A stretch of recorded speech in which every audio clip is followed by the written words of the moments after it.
সাতক্ষীরার একদম মধ্যখানের দরগাপুর গ্রামের শরৎকালের একটি সাধারণ বিকেলবেলা। সন্ধ্যা হবে হবে, মাঠে ঘাটে যত মানুষ তারা বাড়ি ফিরতে শুরু করেছে। বাঁশঝাড়ের মাঝ থেকে আকাশের দিকে তাকালে মাঝে মাঝে দু এক খণ্ড মেঘ দেখতে পাওয়া যায়। শেখ আবুল হোসেন 16 বছর বয়সের কিশোর। তার বন্ধুদের সাথে সেদিনকার মতো খেলা শেষ করে বাড়ি ফিরছেন। বাড়ির প্রধান দরজা পার করেই তার কানে ঢেকি ভাঙার শব্দ ভেসে এলো। অজান্তেই আবুল হোসেনের মন নেচে উঠল। আজ বাড়িতে পিঠে তৈরি হচ্ছে। রান্নাঘরের একপাশে কুম্পি জ্বালিয়ে তার চাচি সাফিয়া খাতুন ঢেকি দিয়ে চাল গুঁড়ো করছেন। ঠিক তার পাশেই আমার মা আমিনা বেগম মাটির চুলোয় বসে পিঠে ভেজে চলেছেন। দূর থেকে গন্ধ নাকে আসায় আবুল হোসেন বুঝে গিয়েছে যে পাকান পিঠা তৈরি হচ্ছে। আটা, চিনি আর পাটালি গুড় দিয়ে মিশ্রণ করে ডুবো তেলে ভেজে তৈরি করা হয় এই পিঠা। আবুল হোসেন পাকান পিঠাই সবথেকে বেশি পছন্দ করে। উঠান সংলগ্ন উত্তর দিকের পুকুরে হাত মুখ ধুয়ে আবুল হোসেন রান্নাঘরের দাওয়ায় এসে বসল। আজ খেয়ে দিয়ে তোকে তোর মামার বাড়ি যেতে হবে। এই যে পিঠা বানাচ্ছি, এইগুলো নিয়ে যাবি, বললেন আমেনা বেগম। আজকেই? কেন আম্মা, হঠাৎ কি কাজ? তোর বড় আপার বিয়ের কথা পাকা হয়েছে, সেই খবর নিয়ে তুই যত তাড়াতাড়ি পারিস মামার বাড়ি যাবি আর সবাইকে নিয়ে 1 সপ্তাহের মধ্যেই ফিরবি। ঠিক আছে আম্মা। কিন্তু আব্বা কই? তিনি তো সবাইকে জানাবে বলে জানতাম। তোর বাবা পাশের গ্রামে শিকদার বাড়ি গেছে আজ বিকেলবেলা। বড় শিকদারের পুতির বউকে জিনে ধরেছে। অবস্থা নাকি সুবিধার না। শিকদারের ছেলে নিজে এসে নিয়ে গেছে তাকে। কবে ফিরবে বলতে পারছি না। আচ্ছা, আগে আমাকে পিঠা দেন, ভাত মামা বাড়ি যেই খাবো। আবুল হোসেন বড় একটা তেল চুপচুপা পাকান পিঠায় কামড় দিতে দিতে ভাবছিল তার আব্বার কথা। তার আব্বার খুব সাহস। এই শুক্লা পঞ্চমীর রাতেও তিনি হয়তো কাজ শেষ করে বাড়ি ফিরবেন। আবুল হোসেনের পিতা দরগাপুর গ্রামের একজন নাম করা ওঝা। আশেপাশের গ্রামেও তার খুব নাম ডাক। কারো বাড়ি জিনের আসর করেছে আর শেখ জয়নাল হোসেন তার সমাধান করতে পারেননি, এই কথা পুরো সাতক্ষীরায় কেউ বলতে পারবে না। জয়নাল হোসেনের পিতাও বড় ওঝা ছিলেন। তার কাছ থেকেই এই তালিম তিনি পেয়েছেন আর মানুষের ভালো করার জন্যই এই বিদ্যা তিনি ব্যবহার করেন। সংসার চালানোর জন্য অন্য ব্যবসা তাদের তো আছেই। এত নাম ডাকের খারাপ দিকও উঠে আসে প্রায়। অনেক সময় খুব খারাপ আর শক্তিশালী ইফরিতদের মোকাবেলা জয়নাল হোসেনকে করতে হয়। ইফরিত হল শয়তান জিনদের মধ্যে সবথেকে নিকৃষ্ট আর শক্তিশালী প্রকৃতির জিন। এদের মধ্যে কোনো ভয় কিংবা মায়া দয়া নেই। কিন্তু জয়নাল হোসেন আরো 10টা ওঝার মতো নন। তিনি আল্লাহর কালাম কোরআন মজিদ আর তার রসুল হজরত মুহাম্মদ সাল্লাল্লাহু আলাইহি ওয়াসাল্লামের তরিকা অনুযায়ী চিকিৎসা করেন, আরবিতে যাকে বলে রুকাইয়া। ফলস্বরূপ কোনো কিছু ভয় না করা ইফরিতদেরও আল্লাহকে ভয় করতেই হয়। আর জয়নাল হোসেন প্রতিবার সবগুলো ঝামেলার সঠিক সমাধান করে বাড়ি ফেরেন। কিন্তু ইফরিতরা সেসব ভুলে যায় না। তারা সবসময় চেষ্টা করে কি করে জয়নাল আর তার পরিবারের ক্ষতি সাধন করা যায়। যদি তারা দেখে যে এই পরিবারে কেউ দেহ বন্ধ না করেই পথে ঘাটে ঘুরছে, তাহলে তাদের ভয় দেখিয়ে হত্যা করা তারা এক মুহূর্তেও এটা সিদ্ধান্ত নিতে ভাববে না। এছাড়া সাধারণ পিশাচগুলো তো প্রায় রাতেই উঠানে উৎপাত করে, রাস্তায় একা পেলে পিছে লাগে। রাতে নারকেল গাছ থেকে ঝুপঝাপ শব্দে কেউ যেন তাদের পুকুরে নারকেল ছুঁড়ে মারে। ঘরের দরজায় ছোট নুড়ি পাথর ছুঁড়ে মারার শব্দে প্রায় তাদের ঘুম ভেঙে যায়। উঠানে মেরুদণ্ড শীতল করে দেয়া শঙ্খুনিদের খিলখিল হাসি, এসব জয়নাল হোসেনের পরিবারের কাছে কেমন গা সওয়া হয়ে গেছে। কিন্তু ইফরিতের মোকাবেলা সাধারণ ব্যাপার নয়। প্রতিদিন সন্ধ্যায় দেহ বন্ধ করে তবেই বাইরে বের হবার নির্দেশ সবার জন্য। একটা সাদা জোব্বা আর টুপি পরে ঘরের দাওয়ায় এসে বসল আবুল হোসেন। তার ব্যবহার করা আতরের গন্ধে আশেপাশে মোমো করছে। একটু পরে আমিনা বেগম পরম মমতার সাথে একটি কোরআন শরীফ তার গলায় ঝুলিয়ে দিলেন। তার চাচি একটি তেল ভরা হ্যারিকেন আর একটা বড় হাঁড়ি ভর্তি গরম পাকান পিঠা তার হাতে ধরিয়ে দিলেন। হাঁড়িটির মুখ কাগজ দিয়ে শক্ত করে বেঁধে দেওয়া হলো। বড় মামার বাড়ি না গিয়ে এই কাগজ কোনো মতেই ভাঙা নিষেধ। বড় আপার বিয়েতে কি করে কি করতে হবে এইসব নিয়ে মামাতো ভাই হাফিজের সাথে কথা বলতে হবে। আর এই উত্তেজনায় মুখর আবুল হোসেন তেলে ভাজা পিঠা খেয়ে কুলি না করে পানি না খেয়েই মামার বাড়ির উদ্দেশ্যে রওনা হয়ে গেল। তখন রাত 8টা। চারিদিক ঘুটঘুটে অন্ধকার। শুক্লা পঞ্চমীর অমাবস্যার রাত। আর গ্রামে 8টা মানেই অনেক রাত। মানুষ ঘুমের প্রস্তুতি নিচ্ছে। আরো আধা ঘন্টা হেঁটে দেবহাটার স্টিমার ঘাটে এসে পৌঁছালো আবুল হাসান। ঘাটে 5-7 জনের বেশি লোক নেই। জড়ো দেয়া যায় এমন একটা স্টিমারের দোতলায় গিয়ে উঠল সে। একদম মাঝখানে একটি বেঞ্চিতে বসে আশেপাশে চোখ বুলালো আবুল হোসেন।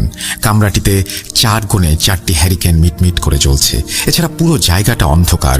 আবুল হোসেন তার হ্যারিকেনটি সলতে একটু বেশি করে দিয়ে বাম পাশে রেখে ডান পাশে পিঠার হাঁড়িটি রাখল। আশেপাশে থেকে শরতের ফিরফিরে হাওয়া হিমেলা হাওয়া দিচ্ছে। অন্যদিন চাঁদের আলোয় কামরা ভেসে যায়, কিন্তু আজ এই নিশুতি রাতে হ্যারিকেনের মৃদু আলোয় স্টিমারের ভেতরটা কেমন অলৌকিক মনে হচ্ছে তার কাছে। সব মিলিয়ে হয়তো 15 জনও নেই কামরায়। কেউ কেউ মাদুর পেতে ঘুমানোর প্রস্তুতি নিচ্ছে। এখান থেকে স্টিমার সোজা যাবে কাঙরঘাটা গ্রামের ঘাটে, তারপর গদাইপুর হয়ে বাঁক। এতেই ঘন্টা 2 লেগে যাবে। এরপর জরদিয়া গ্রামের ঘাট। সেখান থেকে আরো 45 মিনিট হেঁটে গেলেই আবুল হোসেনের মামা বাড়ি। স্টিমার চলতে শুরু করতেই একটু ঝিমঝিম ভাব এলো আবুল হোসেনের। বেঞ্চিতে হেলান দিয়ে ঘুমিয়ে যায় সে। হঠাৎ একটু অস্বস্তি অনুভূত হওয়ায় ঘুম ভেঙে যায় তার। পরের মুহূর্তে সে লক্ষ্য করে যে স্টিমার থেমে আছে। আশেপাশের সবাই গভীর ঘুমে আচ্ছন্ন। নিশ্চয়ই কোনো ঘাট হবে, কিন্তু কোনো মানুষ কামরায় নেই। অন্ধকার চোখে শুয়ে আসতে সে লক্ষ্য করে ঠিক তার সামনের বেঞ্চিতে একটা মানুষ বসে তার দিকে তাকিয়ে আছে। লোকটা আকারে ছোটখাটো, তার সমবয়সী হবে হয়তো। হ্যারিকেনের আলোয় আবছা অন্ধকারে বোঝা যাচ্ছে সে একটা জোব্বা পরে আছে গাঢ় রঙের। দেখতে ফর্সা, কেননা এই অন্ধকারে শুধু তার মুখটাই চকচক করছে। আসসালামু আলাইকুম। আবুল হোসেন সালাম দিল। তোর সাথে হাড়িটা এত বড় কেন? কি হতে? লোকটা তার সালামের উত্তর না দিয়েই তাকে তুই সম্বোধন করে পাল্টা প্রশ্ন করায় অবাক হলো আবুল হোসেন। ছেলেটার কণ্ঠস্বর কেমন ফ্যাঁস ফ্যাঁসে, কিন্তু সে যে তার সমবয়সী তাতে আর কোনো সন্দেহ নেই। তাই হয়তো তুই করে সম্বোধন করেছে ছেলেটা। হ্যাঁ, হাড়িটা একটু বড়। এতে মামাবাড়ির জন্য কিছু খাবার আছে, সেখানেই যাচ্ছি। পিঠা বুঝি? হ্যাঁ। অবাক হলো আবুল হোসেন। হাড়ির মুখ ঢেকে দেওয়া আর এই অন্ধকারের মধ্যে এতে কি আছে বুঝল কি করে? তার ঘুমের মধ্যে কেউ আবার হাত দিল না তো? হাতরে হাড়িটি যথাস্থানে অক্ষত অবস্থায় পাওয়ায় সে নিশ্চিন্ত হলো। কোন গ্রামের তুই? আর এত রাতে কোথায় বা চলেছিস? প্রশ্ন করে ছেলেটা। আমি শেখ আবুল হোসেন, দরগাপুর গ্রামে থাকি। জরদিয়া আমার মামার বাড়ি, সেখানেই যাচ্ছি জরুরি কাজে। তোমার পরিচয়? আমি গদাইপুরের শারেক। কিসে পড়ো তুমি? আমি হাফেজ। জরদিয়া আমার মাদ্রাসা, সেখানেই ফিরছি। হাফেজ? মাদ্রাসা যাচ্ছে, কিন্তু মাথায় টুপি নেই, আবার কোনো ব্যাগ নেই। একটু যেন খটকা লাগলো তার কাছে। তোমার সাথে ব্যাগ নেই? প্রশ্ন করল আবুল হোসেন। সেসব মাদ্রাসায় আমি মাকে দেখতে গদাইপুরে গিয়েছিলাম, এখন ফিরছি। এই সেই কথা বলতে বলতে বেশ ভাব হয়ে গেল ছেলেটার সাথে। একসময় গদাইপুরে তার বাড়ি বেড়াতে যাবার দাওয়াত দিল ছেলেটা। এত দূরে কেন? আমার পাশে এসে বসো। অন্ধকারে ঠিক তোমার মুখ দেখতে পেলাম না। না, এখানেই হাত পা চড়িয়ে বসেছি। দরগাপুর থেকে আসার সময় খেয়ে বেরিয়েছিস তুই?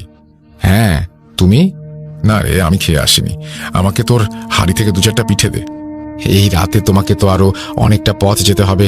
তোমার মা না খাওয়ায় তোমাকে যেতে দিল? আর এই হাড়ি আমার কাছে আমানত। মামার হাতে না দেওয়া অবধি হাড়ির মুখ খোলা বারণ। তুমিও তো জরদিয়া যাচ্ছ, আমার মামা বাড়ি আজ রাতটা থেকে যাও। হঠাৎ শারিক কেমন যেন দম মেরে চুপ হয়ে গেল। আবুল হোসেন বুঝল যে সে হয়তো রাগ করেছে। অনেক চেষ্টা করেও আর কথা জমানো গেল না। এই অন্ধকারে হ্যারিকেনের আলোয় সে দেখল শারিকের চোখ দুটি কেমন উজ্জ্বল হয়ে আছে। মধ্যরাতে প্রায় 12টার দিকে জরদিয়া ঘাটে এসে থামল স্টিমার। আবুল হোসেন আগে নামল, তার পেছনে শারেক। চারিদিকে রাস্তায় কাদা, সদ্য বৃষ্টি হয়েছে হয়তো। হ্যারিকেনের আলোয় ঘাটের উত্তর পূর্ব দিকের গ্রাম্য মেঠো পথে ধরে হাঁটতে শুরু করেছে আবুল হোসেন।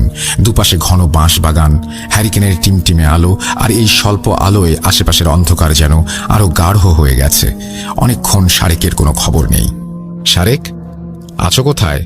অন্ধকারে না হেঁটে আমার পাশে আসো, বলে উঠল আবুল হোসেন। আমি কাদায় পিছলে গিয়েছিলাম, আমি তো তোর পিছেই আছি, তুই চলতে থাক। পেছনে ফিরে দেখল আবুল হোসেন কোনো মানুষের অস্তিত্ব নেই। শারেক হয়তো অনেক পিছিয়ে পড়েছে। কিছুক্ষণের নীরবতা, শুধু ঝিঝি পোকা ডেকে চলেছে অবিরত। হঠাৎ শারেক তার ফ্যাঁস ফ্যাঁসে গলায় বলে উঠল, আবুল, বড্ড খিদে পেয়েছে রে, 2-4টা পিঠা দে আমাকে। আর তো বেশি পথ নেই, একটু সবুর করো, মামাবাড়ি গিয়েই তোমার খাবার ব্যবস্থা করছি। শারেক আর কোনো উত্তর দিল না। পথ চলতে থাকে আবুল হোসেন। শরীরটা কেমন যেন ঝিমঝিমে ঠান্ডা বাতাস লাগতেই বাম পাশে তাকায় আবুল হোসেন। একটা থুরথুরে বুড়ি লাঠিতে ভর দিয়ে তার হাতে 2 হাত দূরে দাঁড়িয়ে আছে। অন্ধকার রাত দুপুরের মাঝ রাস্তায় বুড়িকে দাঁড়িয়ে থাকতে দেখে পিলে চমকে যায় আবুল হোসেনের। ক্ষণক্ষণে গলায় বুড়ি বলে ওঠে, আমায় দুটো পিঠে দেবে বাবা, বড্ড খিদে পেয়েছে। কি উত্তর দেবে আবুল হোসেন? বুঝে উঠতে পারল না এত রাতে এই বুড়ি কোথা থেকে এলো। সে কি পথ হারিয়েছে? আরও জানলই বা কি করে তার কাছে পিঠা আছে? তবে কি পেছনে আগে শারেকের সাথে বুড়ির দেখা হয়েছে? সে কি পিঠার খবর বুড়িকে দিল? অনেক প্রশ্ন ঘুরতে থাকলো মনে। আমি এই জায়গাটি একটু সংশোধন করে দিই। আপনি বারবার করেই বলছেন যে পিঠার কথা কিভাবে তারা বুঝতে পারছে। আমার ধারণা যে এটা বুঝতে পারার একটা বিশাল কারণ হচ্ছে যে পিঠা আপনি যেখানে নিয়ে যান না কেন, আপনি তো কাগজ দিয়ে মুখটা লাগিয়েছিলেন, সুতরাং সেটার গন্ধ ছড়িয়ে পড়ে চারিদিকে। আপনি যেমন বাড়ির বাইরে থেকেই বুঝতে পেরেছিলেন যে পিঠা তৈরি হচ্ছে, তাদের কাছেও বোঝাটা খুব অস্বাভাবিক কিছু নয়। সুতরাং এই ব্যাপারটা স্বাভাবিক, আমি বুঝতে পারছি। দেখি আপনি পরে কি লিখছেন। পেছনে ফিরে জোর গলায় শারেককে ডাক দিল সে। শারেক, কোথায় তুমি? সামনে এসো, পথের মাঝে এক বুড়িমাকে পেয়েছি। চারিদিকে শুনশান নীরবতা, কোনো উত্তর এলো না। সামনে ফিরে দেখলো আবুল হোসেন। কোথায় সেই বুড়ি? এত দ্রুত লাঠির সাহায্যে চলা বুড়ি নিমেষেই কোথায় চলে গেল এই অন্ধকার রাতে? হাত পা ঠান্ডা হয়ে গেছে আবুল হোসেনের। পা যেন আর চলতে চাইছে না। মনে হলো কেউ যেন তার কানে কানে বলে গেল, সামনে সমূহ বিপদ, খারাপ কিছু ঘটতে চলেছে, তাকে সাবধান হতে হবে। ভয় মিশ্রিত কণ্ঠে বারবার শারেককে ডেকে ওঠে আবুল হোসেন। অনেক পরে উত্তর করে সে, আমি একটু প্রাকৃতিক ডাকে সাড়া দিতে গিয়েছিলাম, তুই আগা, আমি পিছনে আছি। মনে একটু সাহস পেয়ে সামনে এগোতে থাকে আবুল হোসেন। কিছুদূর এগিয়ে যাবার পর পথের মাঝে একটা বাঁশ আড়াআড়িভাবে শুয়ে রাখা অবস্থায় পেল সে। পাশের বাঁশ ছাড়ে তুমুল ঝড়, কিন্তু আশেপাশে হালকা হিমেল বাতাস ছাড়া আর কিছু নেই। বাম পাশে ঝাড়ের নিচে একটা কালো বিড়াল বসে আছে তার দিকে তাকিয়ে। ওঝার সন্তান হওয়ায় আবুল হোসেন বুঝে গেল যে তার সাথে কি ঘটতে চলেছে, আর কে বা কারা এই বাঁশটি গোড়া থেকে না কেটেই মাঝপথে ফেলে রেখেছে। এটা শয়তানদের একটা চাল। সে যদি এই বাঁশ ডিঙিয়ে যাবার চেষ্টা করে তাহলে বাঁশটা ছেড়ে দেয়া হবে আর সে আঘাতপ্রাপ্ত হবে, আর তাকে বেঁচে ফিরতে হবে না। তাই বাঁশের কাছে গিয়ে চোখ বুজে আয়তাল কুরসি পড়া শুরু করলো সে। পড়া শেষ হবার আগেই অনুভব করলো আশেপাশে কেমন শুনশান নীরব হয়ে গেল। চোখ খুলে বাঁশটিকে বাঁশ ঝাড়ে দেখতে পায় আবুল হোসেন। কারো বিড়ালটিকেও আর দেখতে পায় না সে। আরো 20-25 কদম এগিয়ে গেলেই জড়দিয়া গোরস্থান। তার পিছে আছে তার মামার বাড়ি। তার পায়ের নিচে মাটি শক্ত হয়ে এলো। মনোবল ফিরে পেতে জোরে পায়ে হেঁটে শারেকের কথা মনে হতে আবুল হোসেন ভাবে হয়তো সে পেছনে বাড়ি চলে গেছে। আশেপাশে ঝিঝি পোকার ডাক নেই। কেমন গুমোট গরম অনুভব হচ্ছে, সাথে একটা তীব্র মাংস পচা গন্ধ নাকে আসায় হ্যারিকেন নিয়ে পেছনে ফিরে দেখে আবুল হোসেন। জল জলে লাভার মতো দুটি চোখ, থ্যাবড়ানো লম্বাটে নাক আর বাঁকানো চোয়ালের এক বৃদ্ধ তার দিকে ঠায় তাকিয়ে আছে। মনে হচ্ছে কেউ যেন জোর করে বৃদ্ধের চোয়াল অন্যদিকে মুড়িয়ে দিয়েছে। সেই মুখে কোনো ঠোঁট নেই। ঠোঁটবিহীন মুখ গহ্বর থেকে বেরিয়ে আসছে থকথকে কালো পদার্থ। লম্বা লম্বা নখ দিয়ে সে রাগে তার বুক যেন আঁচড়ে চলেছে। আবুল হোসেনের শির দ্বারায় যেন ঠান্ডা বরফ চেপে ধরেছে। চোখ কোটর থেকে বেরিয়ে যাবে যেন। ঠায় দাঁড়িয়ে ওই পিশাচটিকে দেখতে থাকলো। হঠাৎ আবুল হোসেনের দিকে তাকিয়ে একটা চিৎকার করে ওঠে পিশাচটা। সেই শব্দে অমাবস্যার মধ্যরাতে নীরবতা ভেঙে ছিন্ন ভিন্ন হয়ে গেল। সে দেখলো জন্তুটি এলোমেলো পায়ে তার দিকে দৌড়ে আসছে। আল্লাহ বলে চিৎকার দিয়ে গোরস্থানের মধ্যে লাফিয়ে ঢুকে পড়ল আবুল হোসেন। হিতাহিত জ্ঞান শূন্য হয়ে আবুল হোসেন শুনতে পেল পিশাচটির রক্তহিম করা হাসি। হাসিটি ক্রমশ দূরে যেতে যেতে ধেয়ে আসছে। দৌড়াতে দৌড়াতে পা পিছলে পড়ে গেল সে। সাথে সাথে বাঁশ ভেঙে পড়ে যাবার মুড়মুড় শব্দ ভেসে উঠল গরুদিয়া গোরস্থানে। আবুল হোসেন আবিষ্কার করল সে একটি কবরের পাশে পড়ে আছে। পুরো কবর জুড়ে মাংস পচা গন্ধ। নতুন কবর এটি, কিন্তু বৃষ্টির কারণে অসময়ে বাঁশের চালা পচে দুর্বল হয়ে গেছে নিশ্চয়ই। আশেপাশে পচা গলা মাংসের অস্তিত্ব অনুভব করল সে। কোনো মতে হামাগুড়ি দিয়ে কবর থেকে বের হয়েই আবার সেই বিদঘুটে হাসি শুনতে পায় আবুল হোসেন। গোরস্থানের সামনে দাঁড়িয়ে আছে পিশাচটা। এত অন্ধকারে লাল কটমরে চোখ দুটি চিনতে ভুল হলো না তার। আর মস্তিষ্ক সহায় হলো না আবুল হোসেনের। জোরে আজিজ মামা বলে চিৎকার দিয়ে জ্ঞান হারিয়ে ফেলে এবং তারপর কবরটির পাশেই লুটিয়ে পড়ে সে। জ্ঞান ফিরতে নিজেকে মামার বাড়ির কলতলায় আবিষ্কার করে সে। আশেপাশে অনেক পরিচিত মুখ। আবার ঘুমে আচ্ছন্ন হয়ে যায় আবুল হোসেন। টানা 7 দিন ভয়ানক জ্বর ছিল তার। খবর পেয়ে ছুটে আসেন তার বাবা। বিস্তারিত সব ছেলের মুখে শুনে সেদিন রাতে আজিজ মিয়ার বাড়ির উঠোনে জিন হাজির করেন তিনি। জিনের তাকে জানায় এক বেধর্মী পিশাচ জিন দরগাপুরের ঘাট থেকেই তার পিছে লেগেছিল। শয়তানটার আসল নাম সারে, কিন্তু সে আবুল হোসেনকে তার নাম শারেক বলে মিথ্যা কথা বলেছিল। তেলে ভাজা পিঠে খেয়ে কুলি না করায় সেই গন্ধে পিছে লেগে যায় শয়তানটা। আর আবুল হোসেন সূরা পড়ে দেহ বন্ধ করে বের না হওয়ায় তার খুব কাছে থেকে তাকে দেখেছে পিশাচটা। পিঠা খাবার লোভে নানা জিনিস আর নানা মানুষের ছল ধরে সে দেখা দিয়েছে তাকে। কিন্তু আবুল হোসেনের গলায় কুরআন শরীফ থাকায় অনেক চেষ্টা করেও কোনো ক্ষতি করতে পারে নাই সে। আবুল হোসেনকে মারার জন্য সেই পথে বাঁশ নামিয়ে রেখেছিল যাতে সে ডিঙিয়ে যায়। এত কিছুর পরেও কাজ না হয় শেষ পর্যন্ত আবুল হোসেনকে ভয় দেখায় শয়তানটা। ভয় দেখে সে তৃপ্তি পায়নি, যদিও ইচ্ছায় ছিল ক্ষতি করার। পরে মামির কাছ থেকে জানতে পেরেছি যে পিঠার হাঁড়িটি অক্ষতই ছিল, কিন্তু তারা সেটি ধরে নদীতে ফেলে দিয়েছে। আর কবর থেকে উঠানোর পর তারা আবুল হোসেনকে কয়েক হাঁড়ি গরম পানি আর 4টি সাবান খরচ করে গোসল করে পরিষ্কার করেছে।